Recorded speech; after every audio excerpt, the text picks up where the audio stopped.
Oh, say, can you see by the dawn's early light what so proudly we hailed at the twilight's last gleaming, whose broad stripes and bright stars through the perilous fight o'er the ramparts we watched were so gallantly streaming, and the rocket's red glare, the bombs bursting in air, gave proof through the night that our flag was still there.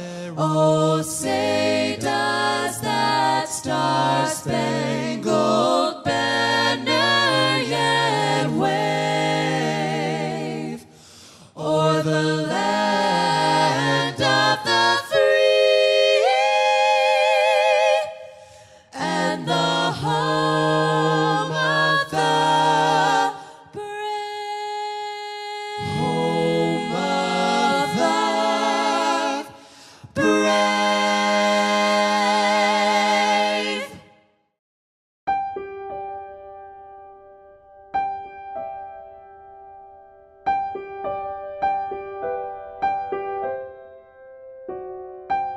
Hi, my name is Barbara Shep, and I currently chair the Veteran Service Committee for the York Elks Lodge number 213. The Elks Lodge Veteran Service Committee is part of the steering committee for the All Vets to D.C. This is our second annual event with All Vets to D.C. Altogether, from all the different organizations, we plan on having 12 buses go to D.C. this year. I first came up with this idea back in 2013, and I had a father who was a World War II veteran, and he became very ill, and he passed away at 92. But when he was about 90 years old, I said to my dad, I said, "Dad, it's time to do your bucket list, and I want to make your bucket list come true. Tell me what your bucket list is now." And he said, "Barb, I only want one thing. I want to see the WW2 Memorial." When he said that to me, I knew how important that was to him. So I figured it had to be just as important to every other veteran. Also, I grew up in the Vietnam era, and so a lot of the men that I graduated with, they were in Vietnam, and I know what that wall meant to my friends who were there. So basically, that's where we started with All Vets. And we did it, the first time we went was 2013, and it was Mr. Bailey sponsored my bus for me, and we took one busload of vets down. When you go to the monuments, I think it's very important. And last year when we were at the monuments, we listened, and we listened hard. And many of people in our group were talking about Arlington Cemetery, which is a national cemetery. And we decided that this year that was the place that we needed to go. And we've gotten a larger response to this particular trip than we did even the last one. I'm Steve. I'm from Vietnam era, and when we came back, there wasn't a whole lot of thank you or welcome homes, and now we're sort of getting our welcome home by the VFW, the Elks, the Legions, and Mr. Bailey for doing the trip to D.C., where we're going to go to Arlington and be able to see the Tomb of the Unknown Soldier and other monuments. So this really means a lot to be able to be thanked in our own way, and we just appreciate it.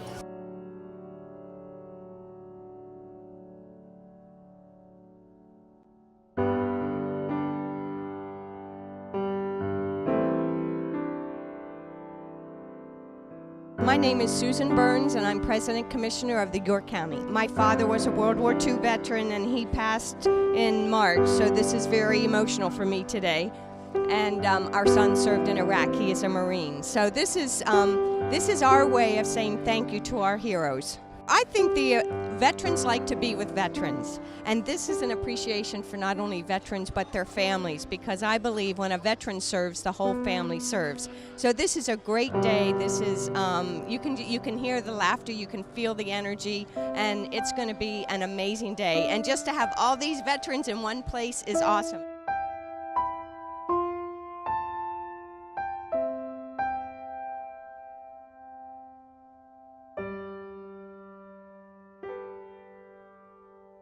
We have a long history of Yorkers being in the military, dating back to the Revolutionary War.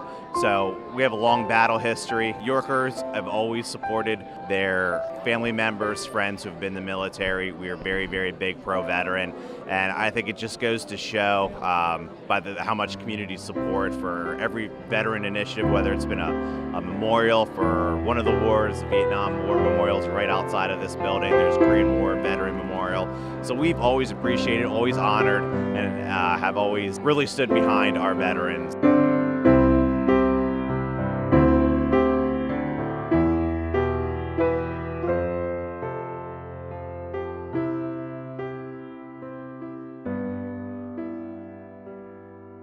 If you look at the history of veterans, especially the Vietnam era, there's always been waves of support and waves of opposition.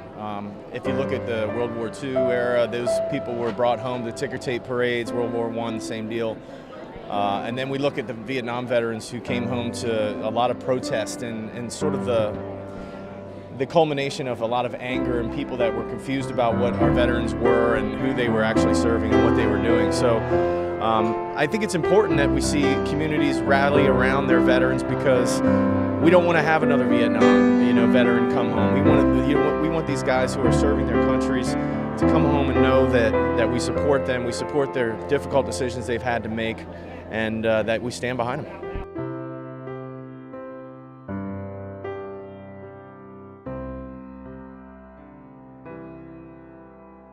Today is a special day, especially with Veterans Day coming up, and it's great to see more than 600 veterans here going to Arlington to honor our fallen comrades in D.C.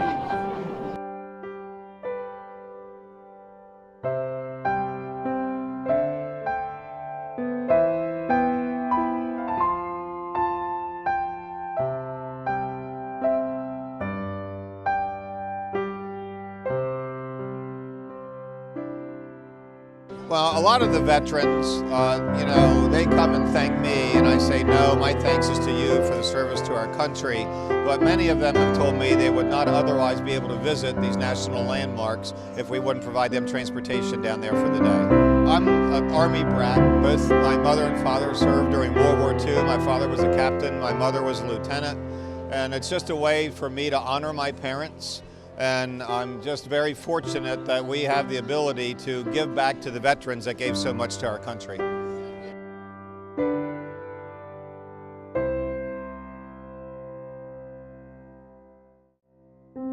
My name is John Bailey, and with my partner Rodney Seacrest, who is an Air Force veteran. Rodney back there, we own and operate Bailey Coach here in York. We'd like to welcome everybody back for our second year of this program for All Vets to DC. It's just incredible how it's grown. I know last year we had a beautiful day. God smiled on us again today. It's a little on the cool side, but it's not raining like it was yesterday, so we're very fortunate. First and foremost, I'd like to thank all the people that helped and all the committee people, but most especially Barb Shep. Barb, where are you? Barb's back here in the blue. Barb's the unofficial chairman. And I also want to thank Brenda Shue from our office. Brenda. Those two ladies are really the clerks of the works, and they're the ones that made everything happen today. It always takes a good woman to get it done. And a lot of people ask me, why do you do this? And I basically say because we're able to. We're glad to donate our services today to transport. We have 675 veterans and guests going down to Arlington today.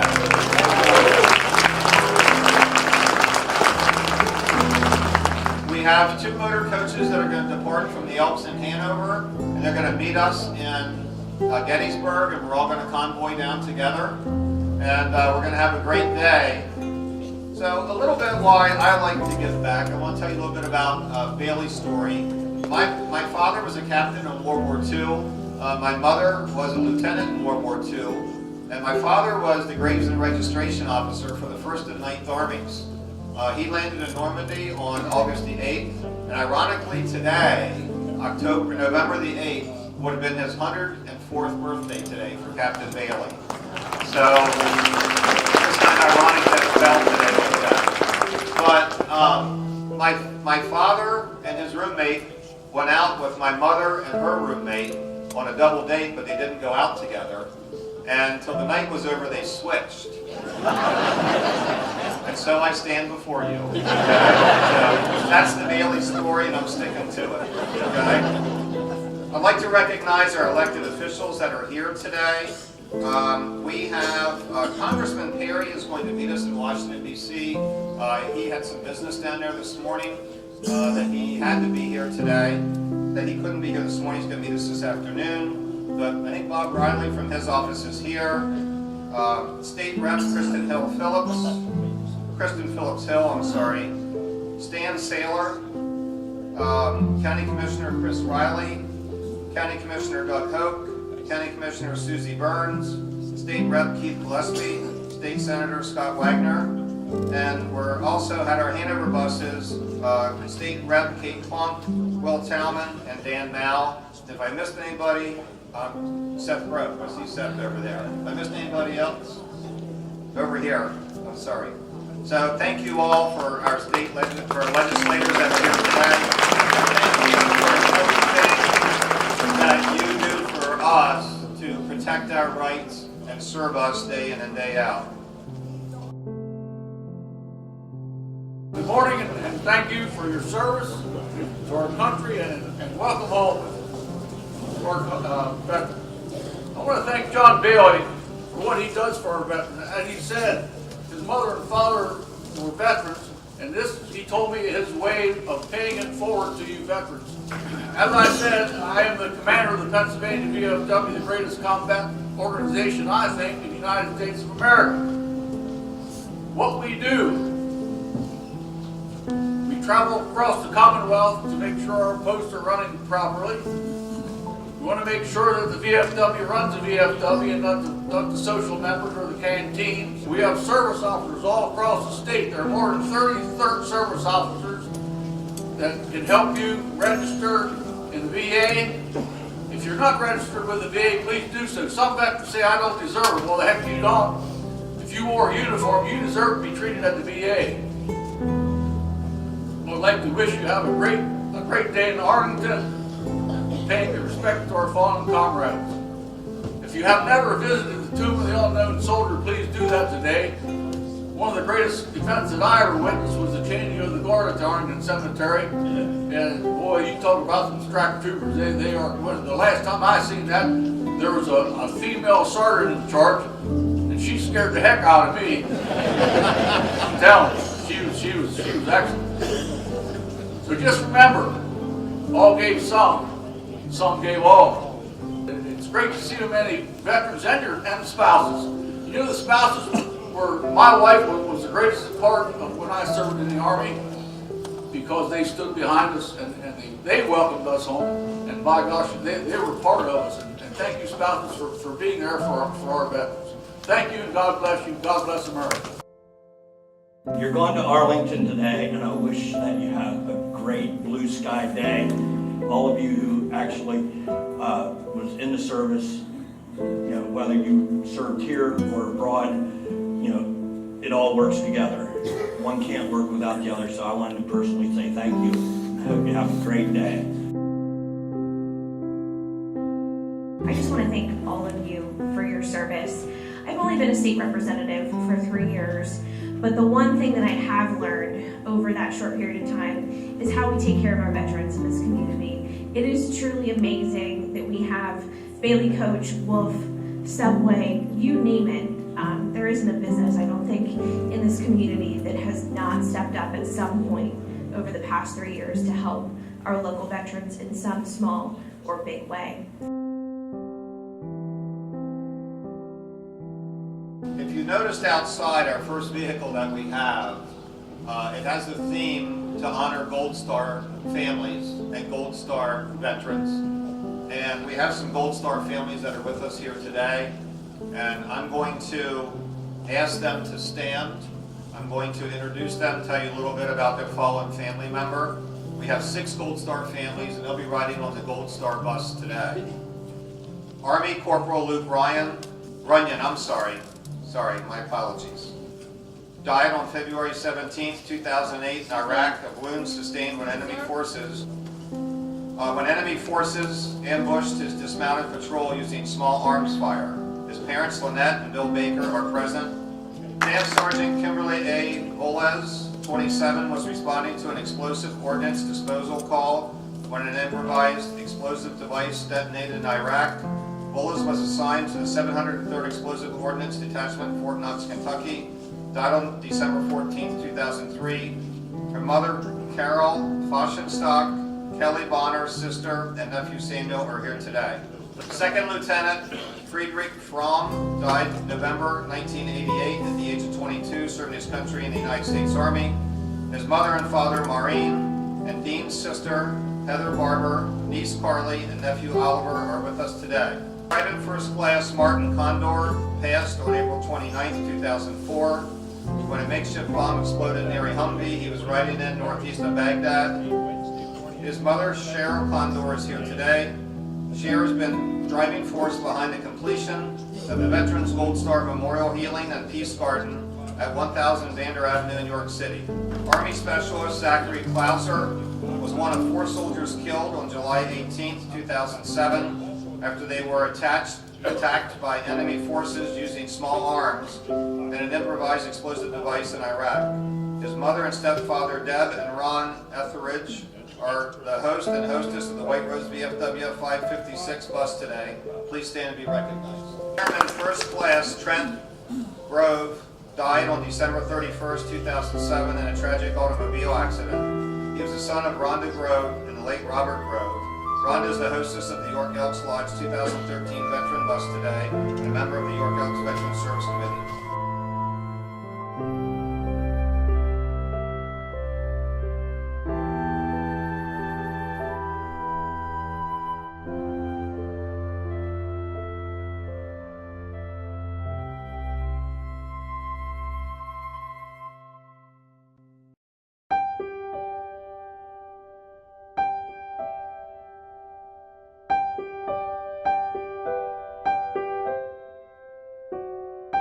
My name is Brad Jacobs. I served in the Pennsylvania Army National Guard as a commissioned officer.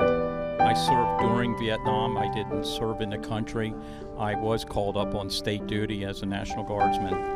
I recall my advanced training was in Fort Devens, Massachusetts, and when I was there was a 196th Light Infantry Brigade that left for Vietnam, and after they landed in Vietnam, the brigade was almost wiped out by the Viet Cong. So I remember that. I have news articles on their travels to Nam. Officer Candidate School was very interesting. It takes, in the Guard, you go 1 year through Officer Candidate School to get your commission, and if I had to do it again, I would. Doug Stauffer, I served in the Navy. I was fortunate. I was commissioned a month after the troops pulled out of Vietnam, and I retired right before the Gulf Storm War. During my 21 years, I think my best duty assignment was on the island of Diego Garcia in the Indian Ocean. It was 2,000 men, no women, but it was the best job I had. My name is Kenton Kurtz, and I was in the Army. I joined to serve my country back during the Vietnam era. Plus, I was going to get drafted anyway. I was in Vietnam for 1 year and 53 days in an infantry company. I was a radio operator. I actually got a Bronze Star for valor one day. Vietnam was, as I always said since I came back fairly healthy, was quite an adventure. And I'll leave it at that. My name's Timothy Blessing, and I served in the Army. My name's Bob Dellinger, and I was in the Army also. We went to school together. We graduated from high school together. We both served in Vietnam. I volunteered. I was drafted. I was started out an engineer branch in Thailand for a period of time. Then I came back, was stationed at New Cumberland Army Depot, and then I went to Vietnam, and I was at a transportation company. Basically what we were is we would go out and recover shot down helicopters, bring them back, and patch them up and send them out again. And I worked in the motor pool. And I was, my stateside duty was in Fort Hood, Texas, and I also served a year in Vietnam.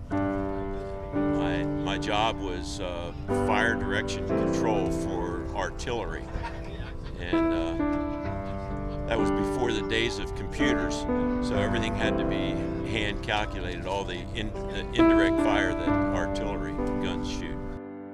It was an honor. I very much enjoyed it. I didn't regret my decision to join the military at all. I say if you're going to join the military, give it your heart, dedicate yourself to what you're going to do, and enjoy it. Richard W. Verter, 8th Armored Division, 49th Armored Infantry Battalion. I was basic training in Fort Planning, Florida. And from there I went overseas in World War II. Yeah, when the war was over, we wound up in Czechoslovakia. We stayed in a village right outside of Prague. I just wanted to come down here again. I was here before, but I came again. Why did you come again? Just to remind me of it. I remember basic training very well. I was in a strange place doing a strange thing. It's one of the best things you can do for yourself, for your family, and for your country. I came on the trip last year, and it was one of the best experiences of my life. So I came along this year for the Arlington trip. Tom Casey, Army. My first days of service actually were pretty quiet. I actually was graduated college and commissioned the same day, and spent several months just before I had to go actually on active duty. First place I went was Fort Sill to school. So it was pretty non-eventful. Well, it's a worthy endeavor. If you're interested in giving back for all this country's given to you, that's a good way to do it. It teaches you teamwork, along with self-reliance, and gives confidence and a sense of citizenship, and the fact that in this world you're not really entitled to anything beyond the basic life, liberty, and that kind of thing. My name is Jean Cassip, and I was with the Army. Well, I went to work at the Armory before I went to basic, so they actually came and recruited me off of my job. I don't know what I had that they wanted, but they came and got me off my job. So I went in on a special program where I had rank. I actually came out of basic as a Spec 4, and it was a shortened version of basic. And went right on the job. I was the unit clerk. If you watch MASH, you know Radar and Klinger. Well, I was the equal. It's a really nice thing that they do for the veterans. They bring us down here, and I came last year. We went and saw all the monuments, and I wanted to make sure I got to come, and I brought my friend Linda, because she didn't get to come last year.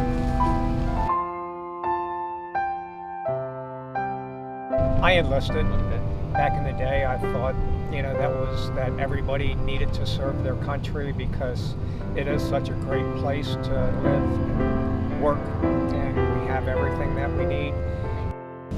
Joseph Shanarau, U.S. Navy. Visit all the friends that I no longer can see. I was in the Air Force. I was in Vietnam, 7th Air Force. I was drafted. In the Army. I got married, I think it was at 83 at that time, and then I got a divorce. A week later, I was drafted. I went down and took a test for the Air Force, and they put me on a military hold, and I went into the United States Air Force. And I served 4 years active there, and then 2 years inactive. So started off in Lackland. That's where we went to base. And then we went to Topeka, Kansas. Topeka, Kansas, went to Tonsanoo and Vietnam, and then I finished out my assignment in Wright-Patterson, Dayton, Ohio. Joined September 7th, 1984, straight out of high school. And I was stationed in Kitzingen, Germany. I was a supply quartermaster, 76 Yankee, and I also was an armor. I was stationed Lackland Air Force Base, Shepherd. I was out in Biloxi, Mississippi, at Keystar Air Force Base, and I was stationed out at Williams Air Force Base, which is closed down now. Williams was actually a training facility for pilots. Hey, my name is Emil Gam. I was in the Air Force from February 1963 to February 1967. And then come out in 1969, I was officially discharged from the military. In 1980, I went back in the Marine Corps. Not the Marine Corps, sorry, the Army Reserve. And I was in there from 1980 to 1999 and went from A3, which is private first class, up to sergeant first class before I retired. A lot of people don't understand what a soldier, what branch he's in, a soldier, whether he's in combat or not, has an awful lot of duties. And it's not just march and all this kind of good stuff, or pull KP or anything. No, you support anyone and everyone that's in a foreign country, that's in uniform, that's in combat area, non-combat areas, everybody. And that's basically what my job was in the Air Force, as a mailman. I guess the best part was when I stood up in front of the company and said goodbye, because I was retiring. I put my years in, I was 60 years old. I said it's time to step down and let somebody else take over. And that's where we ended. So it's been a good trip. My name is Maureen Fromm, and as far as people serving, I have 3 sons that all served. One just retired, a colonel from the Air Force. He's been flying KC-10s for the last 20-some years. And one son was in Desert Storm and came home. The oldest son was with the 101st Airborne, and he was killed 28 years ago yesterday in an accident at Fort Benning, a training accident. Well, all his life, I think it was those G.I. Joe dolls I let him play with, and he said, "Mom, they're not dolls, they're action figures." But he always wanted to go in the Army, and Congressman Goodling nominated him to West Point. He had all the grades and everything going for him, but he failed the physical. He was going in the Army one way or the other, so he went around things, and he finally ended up joining just the regular Army because the physical requirements weren't as stringent. And he kind of went in the back door, and he was actually in the Army his 4 years of college, and he became he was the student colonel in charge of ROTC at Indiana University. And so that's how he got in the Army, because he just wanted to do that so badly. That was his life. The son that died received some life-saving award. I think my son that was in the Air Force received some awards too. In fact, at his retirement ceremony, they talked about some award that I never knew about. And when we got home, I said, Jason, what was this award that you got, this medal that you got? And he didn't want to talk about it. So I think that's pretty typical sometimes. He was mostly in Iraq and Afghanistan, more Afghanistan, but I don't really know what all they did. I think this is a very patriotic day. I mean, the opportunity to come down to Arlington National Cemetery with, we have 12 buses today that were supplied by Bailey Travel, almost 700 people. We think there are probably somewhere in the neighborhood of 400 veterans. But just to be able to walk through, Arlington National Cemetery, see all the headstones. We went up to, President Kennedy's grave. We went up and we watched the changing of the guard. The unknown soldier, we watched the wreath change. I mean, this is just, when you come here, there's an element of peacefulness. And I just think, and it's good to go around with a lot of the veterans and just, meet more people and talk but I think everybody just likes coming here because again, you look around and you think about there are 400,000 people that are buried here, and you just think about all those people that have given their lives for, what we enjoy, our freedoms and to protect the United States of America. So I think it's a very patriotic day.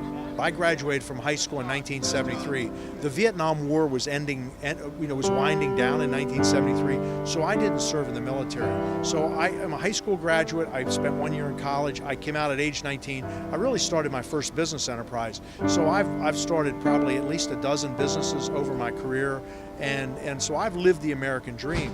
And I had the opportunity to live the American dream because veterans all over the United States fought for this country. So for me, this is a small repayment of what I owe the veterans that came down with us today to visit Arlington National Cemetery.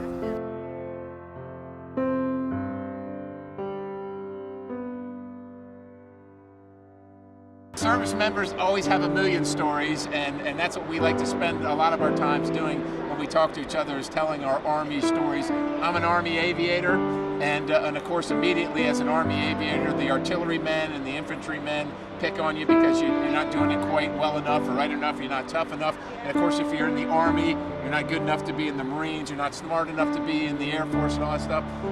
Sure, we have stories, but I think the bigger story is that everybody came together on one team to defend our liberty, to defend our country, our Constitution, and that's what this whole thing is about. Those are the stories that are really important, our shared belief in an ideal. Of America's a great place. The things that we believe in are worth defending with your life.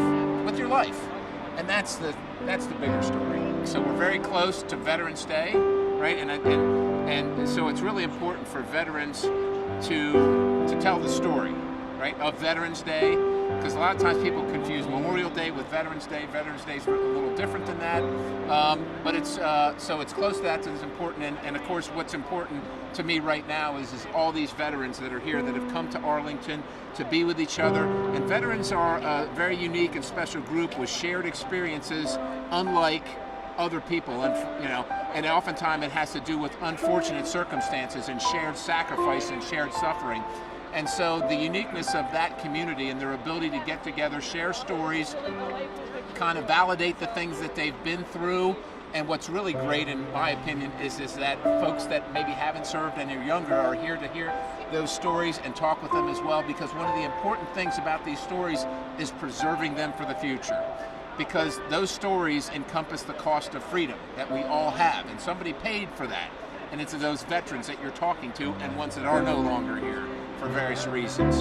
And that's the real importance, and I think the draw for me of this visit and this event.